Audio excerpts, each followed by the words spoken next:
ನಿಮ್ಮ ಅತ್ಯಾಪ್ತರು ರಿಷಾ ಅವರು ಒಂದಷ್ಟು ದಿನಗಳ ಕಾಲ ಅವ್ರ ಜೊತೆ ಓಡಾಡಿದ್ರಿ. ಸೊ ನಿಮ್ಮ ಅವರಿಬ್ಬರ ಮಧ್ಯೆ ಏನೋ ಒಂದು ಪ್ರೀತಿ ಶುರುವಾಯಿತು ಏನೋ ಅಂತ ಚರ್ಚೆ ಆಗ್ತಾ ಇತ್ತು. ಇಲ್ಲ ಒಂದು ಕಡೆ ಈ ಬಗ್ಗೆ ಸುದೀಪ್ ಸರ್ ಫೈನಲ್ ಆಗಿ ಒಂದು ಎಚ್ಚರಿಕೆಯನ್ನು ಕೂಡ ಕೊಟ್ಟಿದ್ರು, ಅಂದ್ರೆ ಒಳಗಡೆ ಯಾವ ರೀತಿ ನಡ್ಕೋತಿದ್ರು ನೋಡಿ ಅನ್ನುವಂಥದ್ದು ಭೇಟಿ ತೋರಿಸಿ. ಇದೆಲ್ಲ ನೋಡಿದಾಗೆ ಮೇಡಮ್ ಏನೋ ಅನ್ಲಿಲ್ವಾ ನಿಮ್ಗೆ ಹೊರಗೆ ಬಂದಮೇಲೆ? ಇಲ್ಲ, ಯಾಕೆಂದರೆ ರಿಷಾ ಅವರು ಒಂದು 5-6 ಸಿನಿಮಾದಲ್ಲಿ ಬಹು ಮುಖ್ಯ ನಾಯಕಿ ಪಾತ್ರ ಮಾಡಿರೋವಂಥವ್ರು. ಆಮೇಲೆ ನಮ್ಮ ಮೈಸೂರಿನವ್ರು ಅವರು. ಆಮೇಲೆ ನನಗೂ ಮೈಸೂರಿನ ಸಂಪರ್ಕ ತುಂಬ ಅತಿ ಹೆಚ್ಚು. ನಾನು ಬೆಳೆದಿರೋದೇ ಮೈಸೂರಿನಲ್ಲಿ ಆಗಿರೋದ್ರಿಂದ ಮೈಸೂರು ಅಂದ ತಕ್ಷಣ ನಮ್ಮ ಗೆಳೆತನ ಒಂದು ಸ್ವಲ್ಪ ಸ್ಟ್ರಾಂಗ್ ಆಯಿತು. ತುಂಬ ಖುಷಿ ಆಯಿತು. ನನ್ನ ಅವ್ರು ಗೌರವಿಸೋದು, ಅವ್ರನ್ನ ನಾನು ಗೌರವಿಸೋದು. ಅದರಲ್ಲಿ ಒಂದು ಗೆಳೆತನದಲ್ಲಿ ಒಂದಷ್ಟು ದಿನ ಇದ್ದು ವಿನಃ ಒಂದು ಒಳ್ಳೆ ಫ್ರೆಂಡ್ ನನಗೆ ರಿಷಾ ಅವರು ನಿಜವಾಗ್ಲೂ. ಅದರಿಂದ ಬೇರೆ ಏನೂ ಇಲ್ಲ. ನಾವು ನೋಡಿ, ನಾವಿಬ್ಬರಲ್ಲೂ ಯಾವತ್ತೂ ಒಂದು ಕೋಪ ತಾಪ ಅನ್ನೋದೇ ಇಲ್ವೇ ಇಲ್ಲ. ಇರುವಷ್ಟು ದಿನ ಒಂದು ಒಳ್ಳೆ ಗೆಳೆತನದಲ್ಲಾಗಿದ್ದು ನಾವು. ಬಿಗ್ ಬಾಸ್ ಸೀಸನ್ 12 ಇನ್ನೇನು ಮುಗಿಯೋದ್ರೊಳಗಡೆ ಸಿಕ್ಕಾಬಟ್ಟೆ ಮಾರ್ಕೆಟಲ್ಲಿ ಒಂದು ಚರ್ಚೆ ಶುರುವಾಗಿದೆ. ನುಗ್ಗೆಕಾಯಿಗೆ ಬಲ್ಲು ಡಿಮ್ಯಾಂಡ್ ಆಗಿಬಿಟ್ಟಿದೆ. ಏನು ಸರ್ ಇದು ನುಗ್ಗೆಕಾಯಿ ರಹಸ್ಯ? ಸರ್, ಆ ಥರದ್ದು ಏನೂ ಇಲ್ಲ ಸರ್. ಜಲ ಯಾಕೋ ನುಗ್ಗೆಕಾಯಿ ಹೇಳ್ತಾ ಇರ್ತಾರೆ. ಈಗ ಹಳ್ಳಿ ಅಂದ ತಕ್ಷಣ ಸರ್ವೇ ಸಾಮಾನ್ಯ ಪ್ರತಿಯೊಬ್ಬರು ಅತಿ ಹೆಚ್ಚು ಮನೆ ಅಂದ ತಕ್ಷಣ ಒಂದು ಕರ್ಬೇವಿನ ಗಿಡ ಇರುತ್ತೆ, ಒಂದು ನುಗ್ಗೆಕಾಯಿ ಮರ ಆಯ್ತು ಇರುತ್ತೆ. ಸರ್, ನಾನು ಕೂಡ ರೈತ ಕುಟುಂಬದವನೇ. ಸೊ ನಾವು ಯಾರಾದರೂ ನಮ್ಮ ಪ್ರೀತಿ ಪಾತ್ರರು ಸಿಟಿಲಿ ಇದ್ದಾರೆ ಅಥವಾ ಒಂದಷ್ಟು ದಿನಗಳ ಕಾಲ ಮನೆ ಬಿಟ್ಟು ಹೋಗಿದ್ದಾರೆ ಅಂತ ಹೇಳಿದ್ರೆ ಅವ್ರಿಗೇನೋ ಸಿಹಿ ತಿಂಡಿನೋ ಅಥವಾ ಮತ್ತಿನ್ನೇನೋ ರೊಟ್ಟಿನೋ ಅಥವಾ ಆ ಭಾಗದ ಏನೋ ಅವರಿಗೆ ಇಷ್ಟವಾದಂಥ ಊಟ ಕೊಡ್ತೀವಿ. ಅದು ಯಾವುದನ್ನು ಬಿಟ್ಟು ಮೇಡಮ್ ಕಟ್ಟಿದ್ದಂತ ಹೇಳಿದ್ರೆ ಒಂದಿಷ್ಟು ಮೊಳಕೆ ಕಾಳು ಅದ್ರ ಜೊತೆಗೆ ನುಗ್ಗೆಕಾಯಿ, ಏನಿದ್ರದ್ದು ಹಿನ್ನೆಲೆ? ಇಲ್ಲ, ಅದನ್ನೇ ಹೇಳ್ತಾ ಇದ್ದೀನಿ ನಿಮಗೆ. ಈಗ ಸರ್ವೇ ಸಾಮಾನ್ಯ ಹಳ್ಳಿ ಅಂದ ತಕ್ಷಣ ನಾವು ನಮ್ಮ ಮನೆಯಲ್ಲಿ ಸತ್ಯ ಒಂದು ಯಾವುದು ನುಗ್ಗೆಕಾಯಿ ಗಿಡನೂ ನೆಟ್ಟಿದ್ದೋ, ಕರಿಬೇವಿನ ಗಿಡನೂ ನೆಟ್ಟಿದ್ದೋ.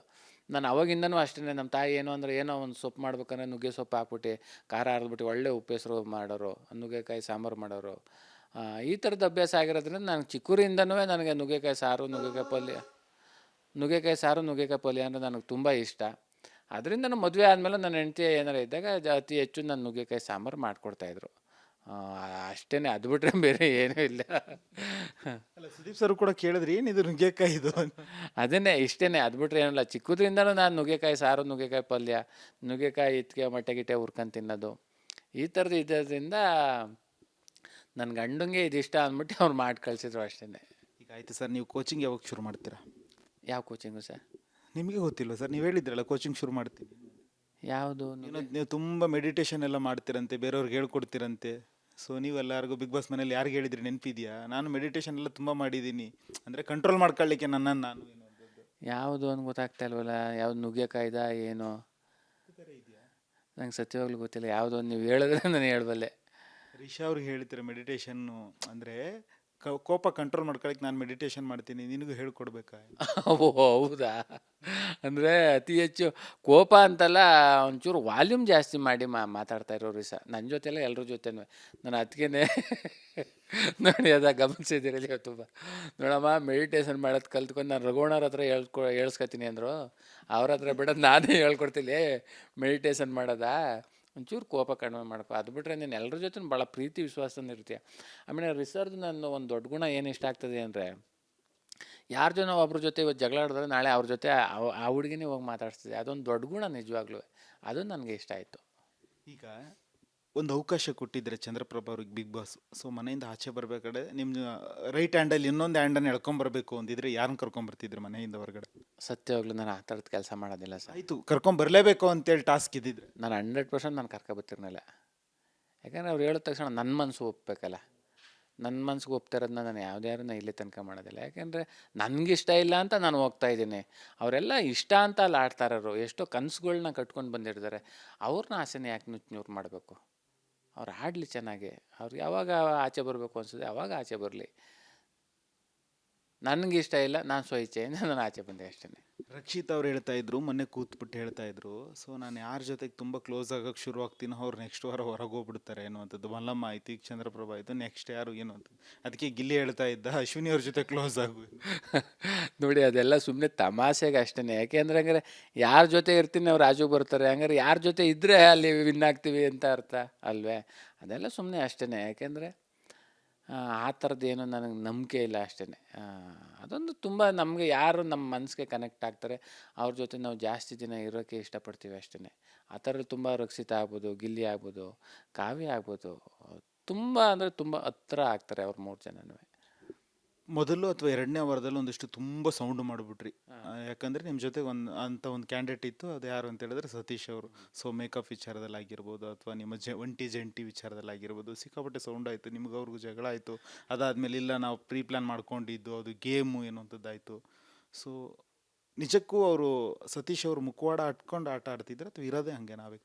ನನಗೆ ಸತೀಶ್ ಅಣ್ಣವ್ರ ಬಗ್ಗೆ ಮಾತಾಡೋಕ್ಕೆ ನನಗೆ ಇಷ್ಟನೇ ಇಲ್ಲ ಸರ್.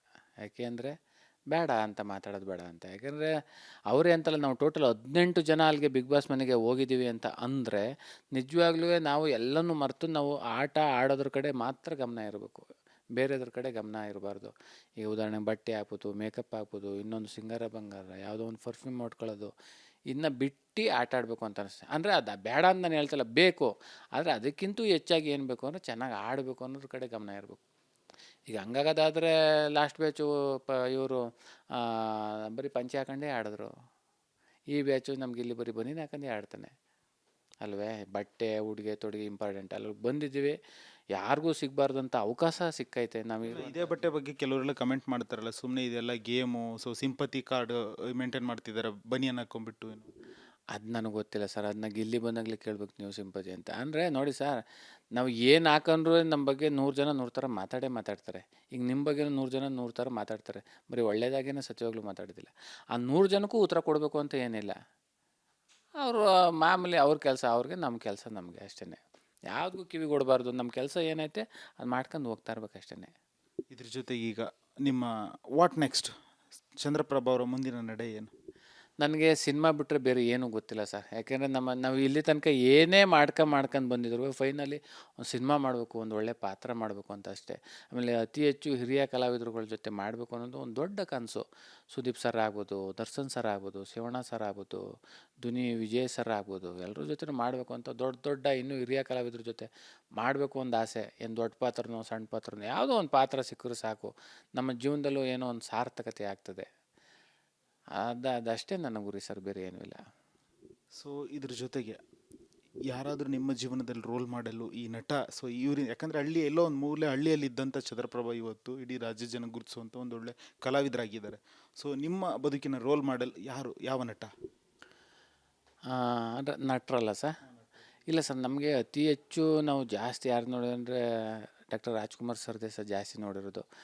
ಭಕ್ತ ಪ್ರಹ್ಲಾದ ಈಗಲೂ ಅವಾಗವಾಗ ಅದನ್ನು ಕ್ಲಿಪ್ಪಿಂಗ್ಸ್ಗಳು ಹಾಕೊಂಡು ನೋಡ್ತಾ ಇರ್ತೀನಿ. ಏನು ಗೊತ್ತಿಲ್ಲ ಸರ್, ಅವರು ದೊಡ್ಡದು. ಯಾಕಂದರೆ ಇಡೀ ನಮ್ಮ ಭಾರತಕ್ಕೇ ಅದ್ಭುತ ಕಲಾವಿದರು ಅವರು. ಅವರಿಂದ ಕಲಿಯೋಂಥದ್ದು ಸಾಕಷ್ಟಿದೆ. ಅವರಿಂದ ಎಷ್ಟು ಬರೀ ಸಣ್ಣ ತಿಳ್ಕೊಬಿಟ್ರು ಸಾಕು ಸರ್. ನಾವು ನಮ್ಮ ಜೀವನದಲ್ಲಿ ಹೇಗಿರಬೇಕು, ಒಂದು ಅಭಿನಯ ಅನ್ನೋದು ಹೇಗೆ ನಾವು ಕಲಿಬೇಕು ಅನ್ನೋದು ಅಂಥವ್ರು ನೋಡಿದ್ರೆ ಗೊತ್ತಾಗ್ಬಿಡ್ತದೆ ಸರ್. ಅವರು ಓದೋ ದಾರಿನಲ್ಲೇ ಏನೋ ಅವ್ರನ್ನ ನೋಡಿ ತುಂಬ ಖುಷಿ. ಬಿಗ್ ಬಾಸ್ ಮನೆಯಲ್ಲಿ ಯಾರಿಗಾದ್ರೂ ಸಾರಿ ಕೇಳಬೇಕು ಅನ್ನೋದಾದರೆ ಯಾರಿಗೆ ಕೇಳ್ತೀರಾ? ಥ್ಯಾಂಕ್ಸ್ ಹೇಳಬೇಕು ಅನ್ನೋದಾದ್ರೆ ಯಾರಿಗೆ ಹೇಳ್ತೀರಾ? ನಾನು ಯಾರನ್ನೂ ಸಾರಿ ಕೇಳೋಲ್ಲ ಸರ್. ಯಾಕೆಂದರೆ ನಾನು ಯಾರ ಮನಸ್ಸಿಗೂ ಬೇಜಾರಾಗೋ ಥರ ಇದುವರೆಗೂ ನೆಟ್ಕೊಂಡೇ ಇಲ್ಲ ಸತ್ಯವಾಗ್ಲೂ. ಎಲ್ರಿಗೂ ಇಷ್ಟ ಆಗೋ ಥರ ನೆಟ್ಕೊಂಡಿದ್ದೀನಿ. ಅದರಿಂದ ನಾನು ಯಾರನ್ನೂ ಸಾರಿ ಕೇಳೋಕ್ಕೂ ನಾನು ಇಷ್ಟಪಡೋದಿಲ್ಲ. ಸೊ ಬಿಗ್ ಬಾಸ್ ಮನೆಯಲ್ಲಿ 6 ವಾರಗಳ ಕಳೆದಂಥ ಬೆಸ್ಟ್ ಡೇ ಯಾವುದು ನಿಮ್ಮದು? ಇಲ್ಲ, ಅಲ್ಲಿ ಪ್ರತಿದಿನ ಪ್ರತಿ ಕ್ಷಣನೂ ನಾನು ಅನುಭವಿಸಿದ್ದೀನಿ. ಯಾಕೆಂದರೆ ಅಷ್ಟು ದಿನವೂ ಒಂದು ಮೆಮೊರಿ ಮತ್ತೆ ಪಡ್ಕೊಳ್ಳೋಕೆ ಸಾಧ್ಯನೇ ಇಲ್ಲ. ಮತ್ತು ಈ ಜನ್ಮದಲ್ಲಿ ಮತ್ತೆ ಹೋಗೋಕ್ಕೂ ಆಗೋದಿಲ್ಲ. ಆ ಬಿಗ್ ಬಾಸ್ಗೆ ಹೋಗೋವಂಥದ್ದು ಒಂದು ಜೀವನದಲ್ಲಿ ಒಂದೇ ಸಲ ಬರೋಕ್ಕೆ ಸಾಧ್ಯ, ಮತ್ತೊಮ್ಮೆ ಹೋಗೋಕ್ಕಾಗೋದಿಲ್ಲ. ಅಲ್ಲಿದ್ದು ಅಷ್ಟು ದಿನ ನಿಜವಾಗ್ಲೂ ತುಂಬ ಅನುಭವಿಸಿದ್ದೀನಿ. ಅದೆಲ್ಲ ನನಗೆ ಮೆಮೊರಿನೇ sir. So finally Bigg Boss ಕಪ್ಪನ್ನು ಕೈಲಿ ಹಿಡಿಯುವಂಥ ವ್ಯಕ್ತಿ ಯಾರು ಮನೆ ಒಳಗಡೆ? ಅದು ಹೇಳೋದು ತುಂಬ ಕಷ್ಟ ಆಗ್ಬಿಡ್ತದೆ ಸರ್. ಯಾಕೆಂದರೆ ಈಗ ಆಗಿರೋದೇ 6 ವಾರ ಜರ್ನಿ. ಇನ್ನೂ ಹೆಚ್ಚು ಕಡಿಮೆ ಒಂದು 10-11 ವಾರ ಇರೋದ್ರಿಂದ ಈಗಲೇ ಇಂಥರೇ ಗೆಲ್ತಾರೆ ಅಂದರೆ ತಪ್ಪಾಗ್ಬಿಡುತ್ತೆ. ಯಾಕೆಂದರೆ ಅಲ್ಲಿರೋರೆಲ್ಲ ಅಷ್ಟು ಜನನೂ ತುಂಬ ಸ್ಟ್ರಾಂಗ್ ಇರೋದ್ರಿಂದ ಅದು ಏರಿಳಿತಗಳು ಆಗ್ತಾನೆ ಇರ್ತದೆ. ಈಗ ಒಂದು 6 ವಾರದ ಒಂದು ಫಲಿತಾಂಶವನ್ನು ತೆಗೆದುಕೊಂಡಾಗ ಗಿಲ್ಲಿಯವರು ತುಂಬ ಚೆನ್ನಾಗಿ ಆಡ್ತಾವ್ರೆ, ಅಶ್ವಿನಿ ಮೇಡಮ್ ಅವರು ಆಡ್ತಾಯಿದ್ದಾರೆ, ರಕ್ಷಿತ್ ಅವರು ಆಡ್ತಾಯಿದ್ದಾರೆ.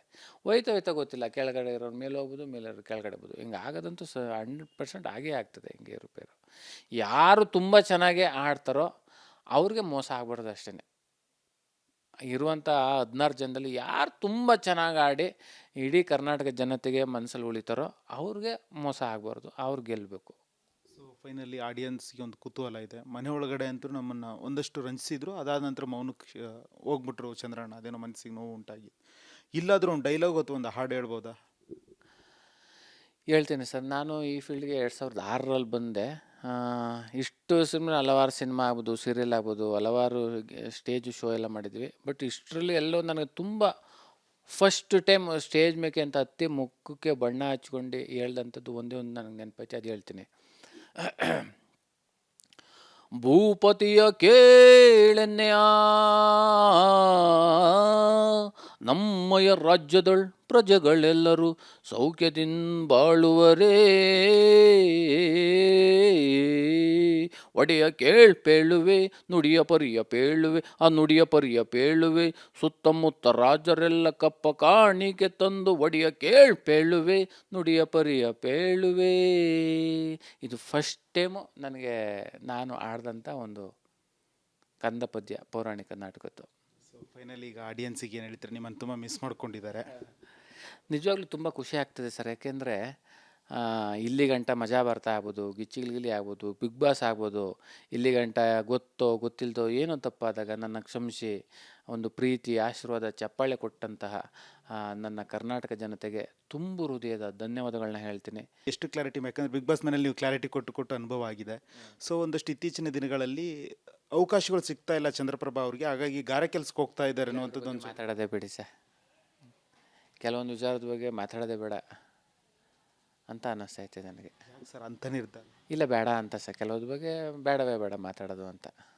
ಓಕೆ, ಫೈನಲಿ ಈಗ ಮತ್ತೇನಾದರೂ ಬಿಗ್ ಬಾಸ್ ಮನೆಗೆ ಕರೆದ್ರೆ ಹೋಗ್ತೀರಾ ವಾಪಸ್? ಇಲ್ಲ ಸರ್, ಸಾಕು ಸರ್, ಇಷ್ಟು ದಿನ ಇದ್ದೆ, ತುಂಬ ಖುಷಿ ಐತೆ. ಇನ್ನು ಮಾಡುವಂಥ ಕೆಲಸಗಳು ತುಂಬ ಇದೆ, ಅದ್ರ ಕಡೆ ಗಮನ ಕೊಡೋಣ. ನಿಮ್ಮ ಫೇವ್ರೆಟ್ ಮಲ್ಲಮ್ಮನ ಬಗ್ಗೆನೇ ಏನು ಹೇಳಲೇ ಇಲ್ಲ ನೀವು. ಇಲ್ಲ, ಅವರು ನಾವು ಯಾವತ್ತೂ ಸ್ಪರ್ಧಿ ಅಂತ ಅಂದ್ಕೊಳ್ಳಲ್ಲ ಸರ್. ಯಾಕೆಂದರೆ ಆ ವಯಸ್ಸಿನಲ್ಲಿ ಬಂದಿದ್ದಾರೆ ಬಿಗ್ ಬಾಸ್ ಮನೆಗೆ ಅಂದರೆ ಅದೇ ಒಂದು ದೊಡ್ಡ ಸಾಧನೆ ಸರ್ ನಿಜವಾಗ್ಲೂ.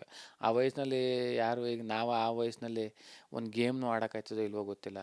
ಅವರು ನೀರೊಳಗೆ ಬಿದ್ದು ಅದೊಂದು ಕೀ ತಗೊಬರೋದಾಗ್ಬೋದು, ಆಮೇಲೆ ಹಲವಾರು ಗೇಮಲ್ಲಿ ತುಂಬ ಸ್ಟ್ರಾಂಗ್ ಇದ್ದರು. ಆ ವಯಸ್ಸಿನಲ್ಲೇ ಆಡಿದ್ದಾರೆ, ಆ ವಯಸ್ಸಿನಲ್ಲಿ ಬಂದಿದ್ದಾರೆ ಅಂದರೆ ಅದೇ ಒಂದು ದೊಡ್ಡ ಸಾಧನೆ. ಆ ಮನೆ ಒಳಗೆ ನಿಜವಾಗ್ಲೂ ಎಲ್ರಿಗೂ ಒಂದು ತಾಯಿಯ ಒಂದು ಸ್ವರೂಪವಾಗಿದ್ದರು. ನಿಜವಾಗ್ಲೂ ತುಂಬ ಖುಷಿ ಆಗ್ತದೆ. ಅವ್ರಿಗೆ ದೇವರು ಇನ್ನೂ ಒಳ್ಳೆ ಆರೋಗ್ಯ ಆಯಸ್ಕೊಡ್ಲಿ, ಅವ್ರಿಗೆ ಒಳ್ಳೇದು ಮಾಡಲಿ ಅಂತ ಕೇಳ್ಕೊತೀನಿ. ಓಕೆ ಸರ್, ಫೈನಲಿ ಒಳ್ಳೆಯದಾಗಲಿ, ನಿಮಗೆ ಮತ್ತಷ್ಟು ಅವಕಾಶಗಳು ಬರಲಿ. ಸೊ ಇಡೀ ಕರ್ನಾಟಕ ಜನರನ್ನು ಮತ್ತಷ್ಟು ರಂಜಿಸಿ ಅಂತ ನಾವು ಕೂಡ ಆಶೆ ಬಯಸ್ತೀವಿ. ಸೊ ವೀಕ್ಷಕರೇ, ಇದಾಗಿತ್ತು ಚಂದ್ರಪ್ರಭಾ ಅವರ ಮಾತು. ಸೊ ಸಾಕಷ್ಟು ನೊಂದಿದ್ದಾರೆ. ಸೊ ಒಂದೊಳ್ಳೆ ಅವಕಾಶ ಸಿಕ್ಕಿತ್ತು, ನನಗೆ ಎಷ್ಟು ಸಾಧ್ಯನೋ ಅಷ್ಟು ಆಡಿದ್ದೀನಿ, ಜನರ ಮನಸ್ಸನ್ನು ಗೆದ್ದಿದ್ದೀನಿ ಅಂತೇಳಿ ಭಾವಿಸ್ತೀನಿ ಅಂತ ಹೇಳಿದ್ದಾರೆ. ಇದ್ರ ಜೊತೆಗೆ ಮುಂದೆ ಕೂಡ ಸಿನಿಮಾದಲ್ಲಿ ಒಳ್ಳೆ ಅವಕಾಶಗಳು ಸಿಗ್ತಾ ಇದೆ. ಸೊ ಅವುಗಳನ್ನೆಲ್ಲ ಸರಿಯಾಗಿ ಬಳಸ್ಕೋತೀನಿ ಅನ್ನೋಂಥದ್ದು ಮಾತನಾಡಿ, ಸೊ ಇಡೀ ಕರ್ನಾಟಕದ ಜನರ ಮನವನ್ನು ಗೆದ್ದಿರ್ತಕ್ಕಂಥ ಚಂದ್ರಪ್ರಭಾ ಅವರು ಇವತ್ತು ಮನದಾಳದ ಮಾತನ್ನು ಹಂಚಿಕೊಂಡಿರುವಂಥದ್ದು. ಕ್ಯಾಮ್ರಾ ಪರ್ಸನ್ ಕೃಷ್ಣ ಜೊತೆ ಪ್ರವೀಣ್ ಕುಮಾರ್ ಸಲಗ್ನಳ್ಳಿ, ರಿಪಬ್ಲಿಕ್ ಕನ್ನಡ.